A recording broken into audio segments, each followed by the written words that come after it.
Le chariot grinça lorsqu'elle tourna au coin du 12e étage. C'était toujours le même bruit, du métal contre du métal, une roue voilée que personne ne réparait jamais, car personne ne remarquait ce chariot, tout comme personne ne la remarquait. Clara le poussait à deux mains, les doigts rouges d'avoir essoré des chiffons humides, les ongles courts, sans vernis, sans vanité. Aux trois quarts de son service. Aux trois quarts, et puis l'ascenseur de service, la sortie de secours, l'arrêt de bus sous le pont où il pleuvait, même quand il ne pleuvait pas, car l'eau accumulée sur le béton ruisselait sans cesse, comme si le monde entier pleurait là-haut, et qu'elle seule restait en bas à recevoir ses larmes. Elle ne se plaignait pas. Clara ne se plaignait jamais. Elle avait appris très tôt que se plaindre était un luxe trop cher pour quelqu'un qui ne pouvait même pas se permettre le silence. Sa mère le lui avait dit avant de mourir, non pas avec des mots, mais par la façon dont elle baissait la tête quand son père criait, par la façon dont elle pliait les draps des autres comme s'ils étaient sacrés, par la façon dont elle souriait aux invités en disant « Excusez-moi, excusez-moi », tout en se faisant plus petite qu'elle ne l'était déjà. Clara avait hérité de tout cela. Le sourire contenu, la posture voûtée, la capacité d'occuper le minimum d'espace possible dans un monde qui ne lui réservait aucune place. Elle avait 32 ans, mais les miroirs des chambres qu'elle nettoyait racontaient une autre histoire. Non pas qu'elle fût vieille, mais son regard portait une gravité qui ne correspondait pas à son âge. Des yeux bruns profonds, marqués par l'expérience, et qui n'espéraient plus rien. Ses cheveux étaient toujours tirés en arrière en un chignon serré, dissimulé sous la casquette de son uniforme. Cet uniforme gris informe effaçait toute trace de féminité, comme si c'était intentionnel, et peut-être l'était-ce. Les femmes comme Clara ne devraient pas être belles, pas là, pas dans cet hôtel 5 étoiles où les clients payaient à la nuitée l'équivalent de son salaire mensuel. L'hôtel Grand Palazzo était un monument de marbre et de cristal, dressé au cœur de la ville tel une cathédrale du luxe. D'immenses lustres pendaient du plafond du hall, tels des constellations artificielles. Les tapis étaient si moelleux qu'ils semblaient engloutir les pas, et le silence qui y régnait avait une autre dimension. Un silence acheté, un silence qui n'existait que parce que quelqu'un avait payé pour ne plus entendre le bruit du monde extérieur. Clara connaissait chaque recoin de cet hôtel. Elle savait quelles chambres offraient la plus belle vue, lesquelles avaient un chauffage défaillant en hiver, quels oreillers les clients préféraient. Elle savait tout, mais rien de tout cela ne lui appartenait. Elle n'était que la main invisible qui veillait à ce que tout soit parfait pour les autres. Ce soir-là, j'étais plus fatigué que d'habitude. La surveillante, Donna Mercia, avait insisté pour redistribuer les étages, attribuant à Clara les chambres les plus éloignées, celles que personne ne voulait. « Tu peux t'en occuper, n'est-ce pas, Clara ? Tu y arrives toujours. » Et Clara acquiesça, comme toujours, car dire non était un verbe qu'elle avait depuis longtemps oublié. Les autres femmes de chambre échangèrent des regards, un mélange de soulagement de ne pas être à leur place et de mépris voilé pour celles qui ne disaient jamais non. Il y avait quelque chose dans la soumission de Clara qui dérangeait, comme si son extrême gentillesse était une accusation silencieuse contre quelqu'un qui avait déjà perdu la sienne. La chambre 1206 était l'avant-dernière. Clara frappa 3 fois, attendit, puis frappa de nouveau. Silence. Elle utilisa sa carte bancaire et entra. La chambre était vide, mais des signes de présence trahissaient sa présence. Une valise ouverte sur le lit, des vêtements négligemment éparpillés, un ordinateur portable entrouvert sur le bureau dont la lumière bleutée vacillait comme un œil insomniaque. Un verre de whisky à moitié vide se trouvait également sur le rebord de la fenêtre, et celle-ci était ouverte, chose rare à cet étage. Un vent froid soufflait, apportant avec lui les bruits lointains de la ville, et Clara frissonna, un frisson qui n'était pas seulement dû au froid. Elle se mit au travail. Elle changea les draps avec la précision d'une experte, les étirant, les pliant, les lissant, créant une surface si parfaite qu'on aurait dit qu'elle n'avait jamais été touchée. Elle ramassa les serviettes de la salle de bain, nettoya le lavabo, aligna les flacons de produits de toilette au millimètre près. Elle finissait de passer l'aspirateur quand la porte s'ouvrit. L'homme qui entra ne la vit pas. Pas tout de suite. Il entra comme s'il portait le poids d'une existence trop pesante ce jour-là. Les épaules voûtées, les yeux rivés au sol, la main inerte le long du corps, comme s'il venait de lâcher prise. Il portait un costume sombre et cher qui lui allait bien malgré son aspect négligé. Sa cravate était dénouée, les premiers boutons de sa chemise ouverts. Il avait les cheveux noirs, légèrement grisonnants aux tempes, un beau visage à l'air fatigué, comme un paysage maintes fois photographié. Il se dirigea droit vers le rebord de la fenêtre, prit son verre de whisky et le vida d'un trait. C'est alors seulement qu'il remarqua Clara, debout près de la porte, l'aspirateur à la main, petite, immobile, comme si elle s'excusait d'être là. « Excusez-moi. dit-elle d'une voix si basse qu'elle était presque inaudible. « Je m'en vais. » Il la regarda. Pas comme les invités la regardent d'habitude, à travers elle, comme si elle faisait partie du mobilier.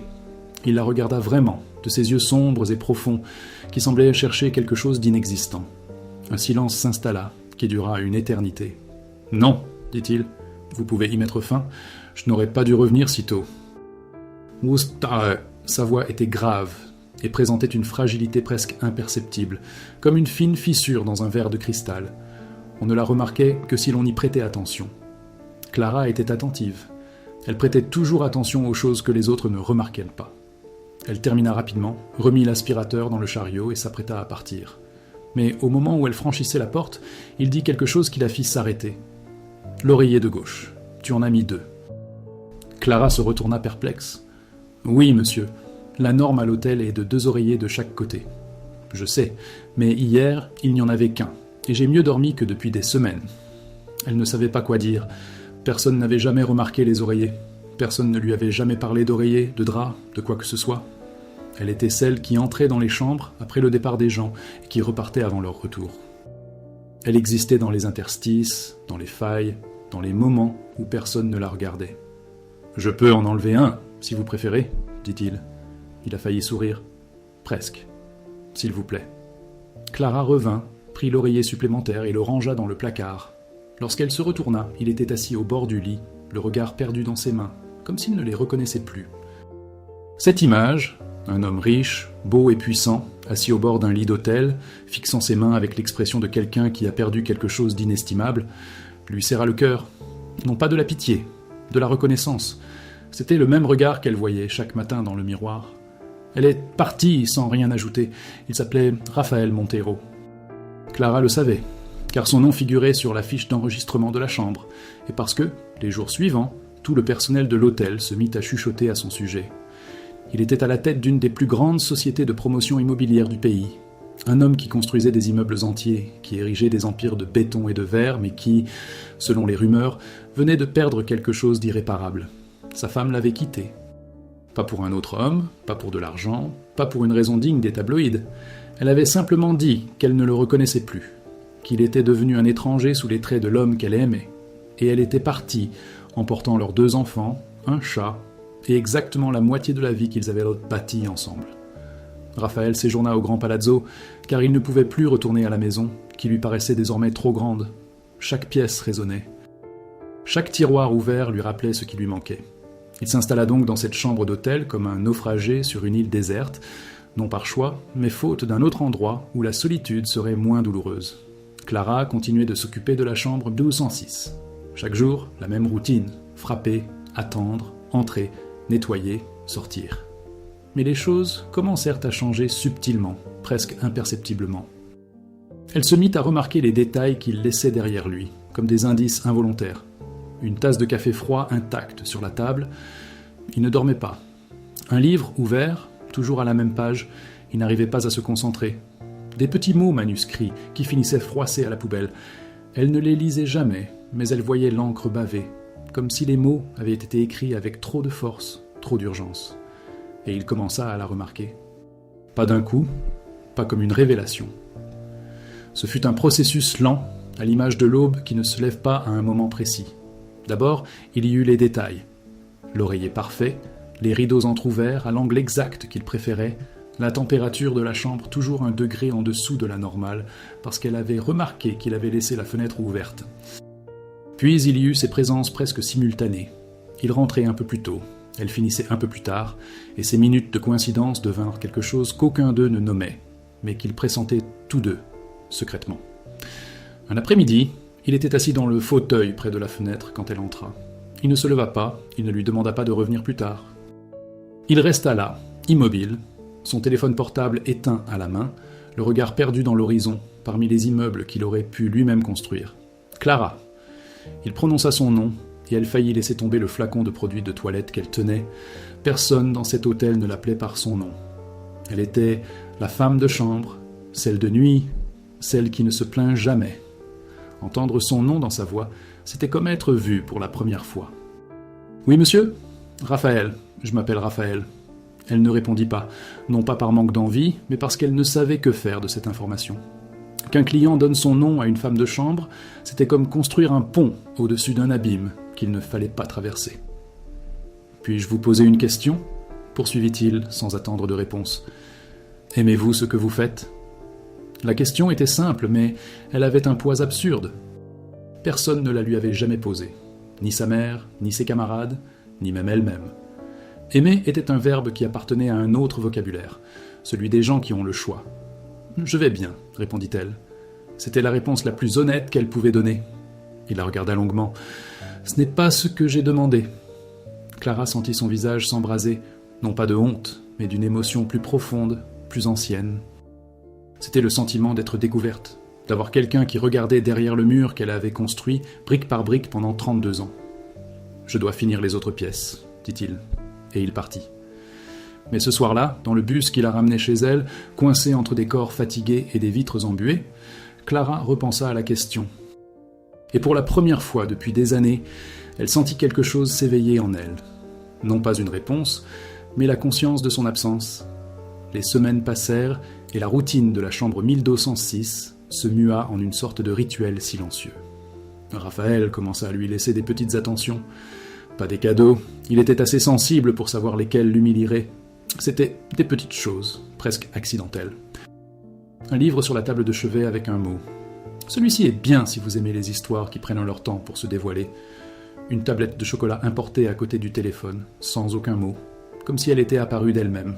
Une serviette avec un dessin, il dessinait, Clara le découvrit, et il dessinait bien. C'étaient des croquis rapides, urbains, et un jour, il y en eut un qui ressemblait au couloir de l'hôtel, vu d'un point de vue étrange, comme si quelqu'un regardait depuis l'intérieur d'un chariot de ménage. Clara n'accepta aucun cadeau. Elle ne toucha pas au chocolat, elle n'ouvrit pas le livre. Elle laissa tout exactement où c'était, comme si ces choses ne lui étaient pas destinées, car dans l'esprit de Clara, les bonnes choses n'étaient jamais pour elle.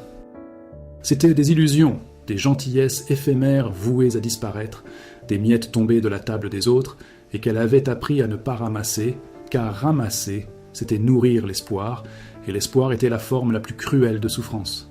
Mais elle a gardé le dessin.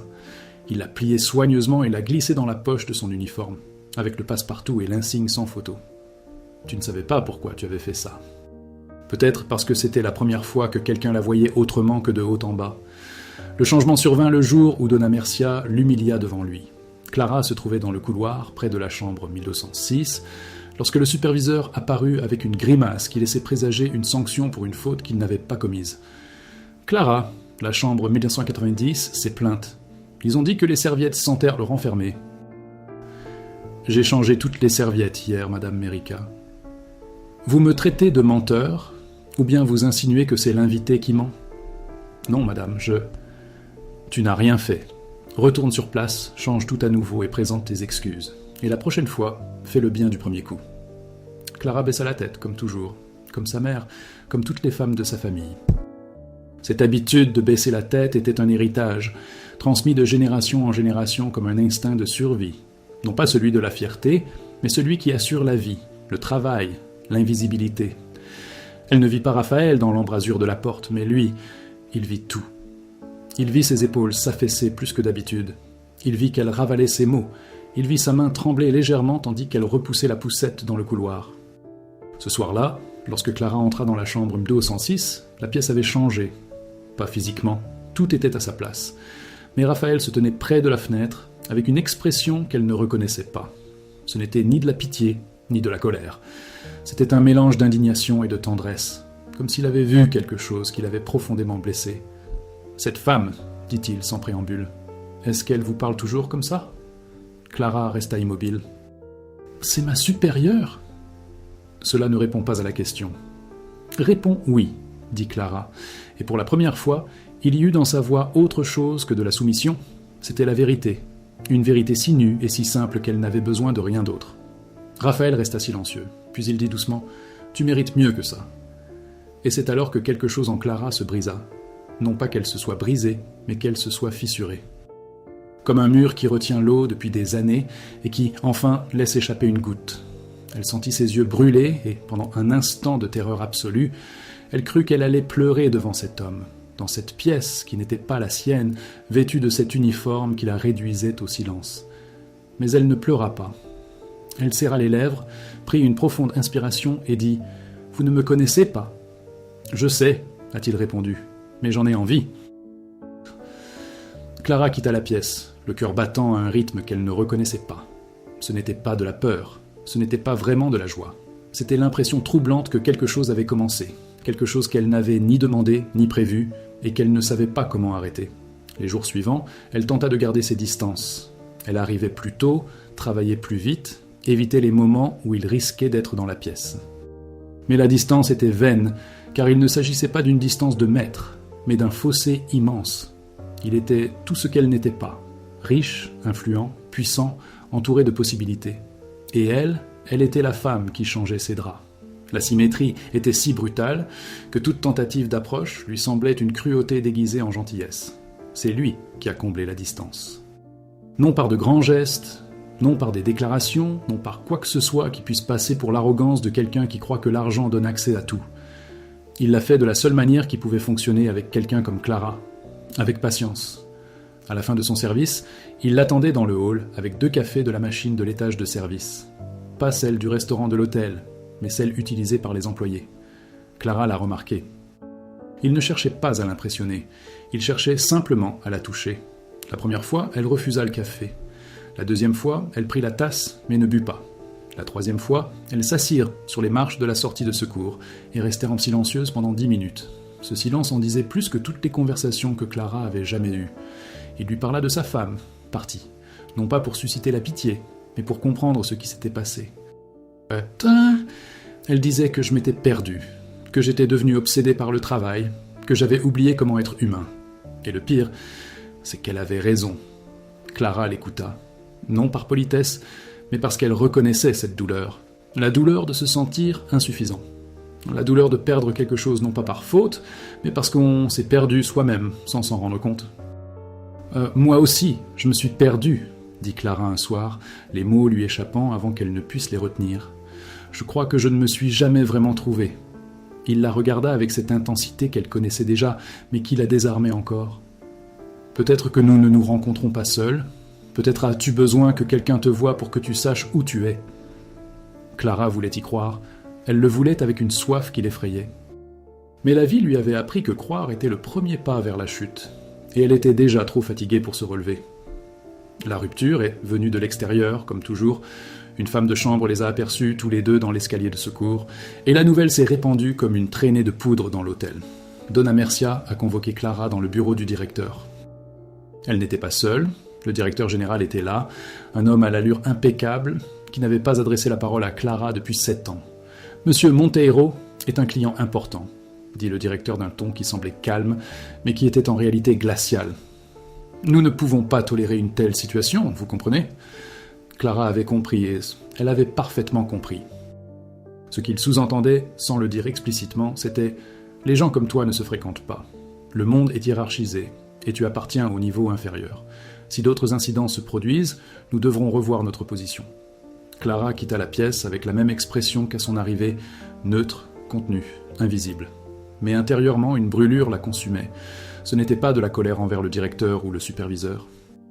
C'était de la colère envers elle-même, pour avoir laissé entrer un rayon de lumière, pour s'être assise sur ses marches, pour avoir entendu cet homme dire qu'il voulait la connaître. La lumière la blessait plus que l'obscurité, car l'obscurité lui était familière. Elle décida de tout plaquer. Ce soir-là, elle entra dans la chambre 1206 pour le dernier ménage de son service, déterminée à rester fidèle à elle-même, la femme de chambre, la main invisible, la femme sans nom. Mais lorsqu'elle ouvrit la porte, elle trouva Raphaël assis par terre, adossé au lit, le téléphone à la main, les yeux rougis. Il avait pleuré et ne s'en cachait pas. « Ma fille, dit-il, la voix brisée, ma fille de 6 ans a demandé à sa mère si son père ne l'aimait plus. » Clara resta figée sur le seuil. Tout en elle lui criait de partir, de garder ses distances, de se protéger. Mais il y avait quelque chose de plus fort que la protection. Quelque chose d'innommable, qui l'attirait irrésistiblement dans cette pièce comme une marée. Elle entra. Elle ferma la porte. Elle s'assit par terre à côté de lui, sans dire un mot. Et ils restèrent ainsi, tous les deux sur le sol froid d'une chambre d'hôtel, 2 inconnus qui s'étaient reconnus dans l'obscurité de l'autre. Elle ne le toucha pas. Il ne la toucha pas. Mais il y avait dans cette proximité silencieuse quelque chose de plus intime que n'importe quel contact. Au bout d'un long moment, Clara dit « Tu dois retourner la voir, les voir toutes les deux. Je sais, pas demain, maintenant. » Il tourna son visage vers elle. « Et nous alors ?» Le mot « nous » flottait dans l'air comme une note de musique, sans que personne ne sache s'il s'agissait du début ou de la fin d'une chanson. Clara sentait chaque lettre de ce mot résonner dans sa poitrine, mais elle dit « Il n'y a pas de nous, Raphaël. Il y a ce que tu dois faire et ce que je dois accepter. » C'était la chose la plus difficile qu'elle m'ait jamais dite. Plus difficile que de supporter Donna Mercia, plus difficile que les doubles quarts de travail, plus difficile que la solitude de toutes ces années, car pour la première fois, elle renonçait à quelque chose qu'elle désirait, non par faiblesse, mais par amour. Un amour qui n'était ni possessif, ni un désir aveugle, ni un égoïsme déguisé en sentiment. C'était le genre d'amour que seuls connaissent ceux qui ont appris à placer la vérité au-dessus de leur propre souffrance.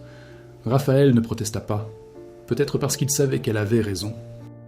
Peut-être parce qu'à cet instant, il comprenait ce que son ex-femme voulait dire lorsqu'elle affirmait qu'il était perdu. Il était perdu parce qu'il avait cessé d'écouter la vérité, et maintenant, une femme qui avait changé ses draps lui rendait quelque chose que tout l'argent du monde ne pouvait acheter. L'honnêteté. Il partit le lendemain.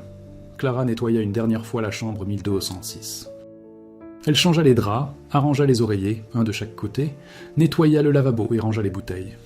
Une fois son travail terminé, la chambre était impeccable, vide, comme si personne n'y avait jamais mis les pieds, comme si rien ne s'était passé. Mais sur la table de chevet, sous la lampe, il y avait une enveloppe. Clara regarda autour d'elle, comme si quelqu'un pouvait la voir. Elle l'ouvrit d'une main tremblante. À l'intérieur, une carte avec un dessin. C'était elle, de profil, poussant le chariot dans le couloir, mais sur le dessin, il y avait quelque chose de différent. Sa tête était haute, ses épaules droites, et autour d'elle, au lieu des murs gris du couloir, il y avait un ciel ouvert, immense, infini. Sous le dessin, une ligne manuscrite « Tu m'as rendu la vérité. Maintenant, je te rends ceci. Tu es bien plus que ce couloir. » L'enveloppe contenait qu'autre chose. Une carte de visite d'une école hôtelière, avec une bourse d'études complète réservée à son nom. Au verso de sa main. Ce n'est pas une faveur, c'est le moins que le monde vous devait. Clara resta longtemps immobile, serrant l'enveloppe contre elle. Elle ne pleura pas. Ou peut-être pleurait-elle, mais d'un sanglot silencieux, sans témoin. Un sanglot intérieur comme une pluie souterraine qui irrigue une terre desséchée depuis trop longtemps. 6 mois plus tard, Clara ne poussait plus sa poussette jusqu'au 12e étage. Assise dans une salle de classe, elle suivait des cours de gestion hôtelière, entourée de personnes qui ignoraient tout de son histoire et qui n'avaient pas besoin de la connaître.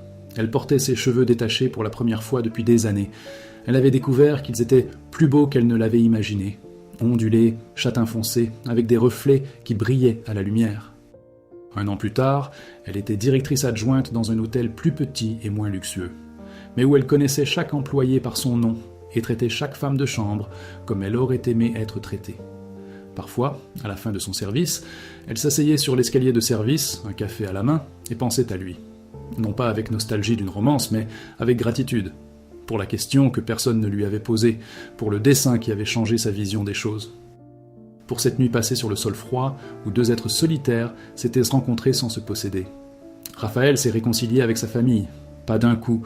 Les véritables réconciliations ne se font jamais du jour au lendemain.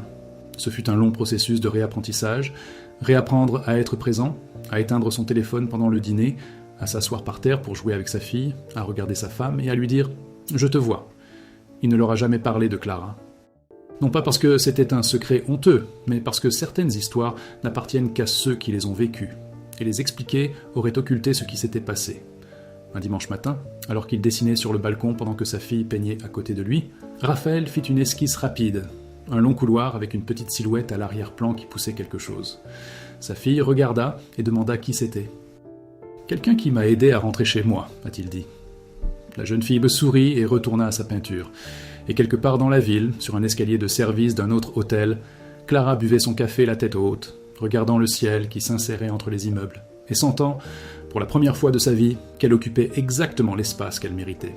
Ni plus ni moins. L'espace entier.